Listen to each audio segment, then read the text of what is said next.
Late to the party, but this one is too good to pass up. I was once on a US military ship, having breakfast in the wardroom, officer's lounge, when the operations officer, OPS, walks in. This guy was the definition of not a morning person. He's still half asleep, bleary-eyed, basically a zombie with a bagel. He sits down across from me to eat his bagel and is just barely conscious. My back is to the outboard side of the ship, and the morning sun is blazing in one of the portholes, putting a big bright-ass circle of light right on his barely conscious face.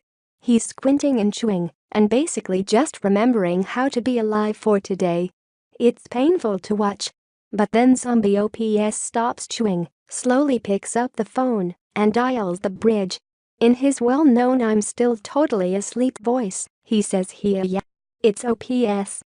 Could you shift our barbit? Yeah, 165. Thanks."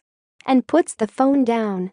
And then he just sits there, squinting, waiting. And then, ever so slowly, I realize that that big blazing spot of sun has begun to slide off the zombie's face and onto the wall behind him.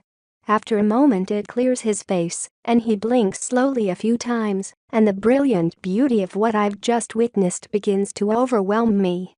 By ordering the bridge to adjust the ship's back and forth patrol by about 15 degrees, he's changed our course just enough to reposition the sun off of his face. He's literally just redirected thousands of tons of steel and hundreds of people so that he could get the sun out of his eyes while he eats his bagel. I am in awe.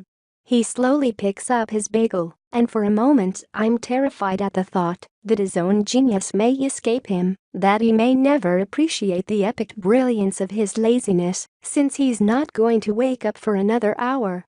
But between his next bites he pauses, looks at me, and gives me the faintest sly grin before returning to gnaw slowly on his zombie bagel.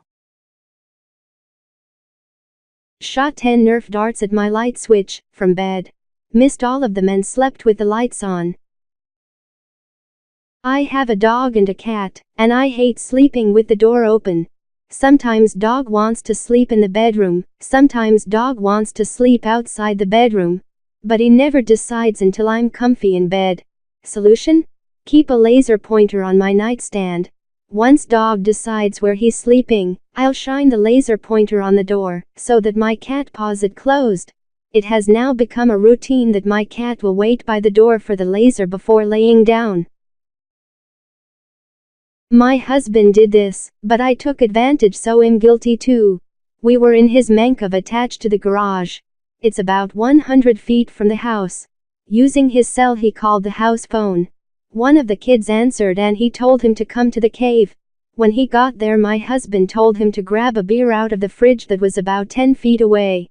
I said, "While you're there, grab me a soda." I feel so ashamed. My TV was on my dresser and I didn't have a remote. I had turned off Netflix in an effort to go to bed. I decided a few minutes later that sleep is for the weak and decided for more Netflix.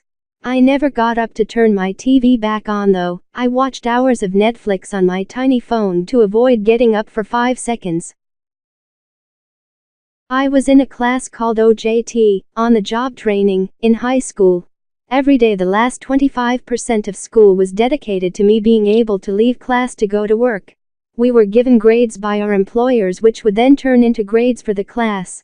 As a high school senior I convinced the teacher that oversaw this program, that because I had my own corporation that I used to sell stuff on eBay, I should be able to be my own boss. She agreed. I failed that class because I didn't bother to fill out the paperwork to give myself a grade. My roommate in college went home for a 3-day weekend, and I stayed in bed the entire time. I got up twice to pee, and brought 4 bags of sour cream and onion potato chips to bed with me. She walked in on Monday at 9 p.m., laughed so hard she cried, and forced me to get in the shower.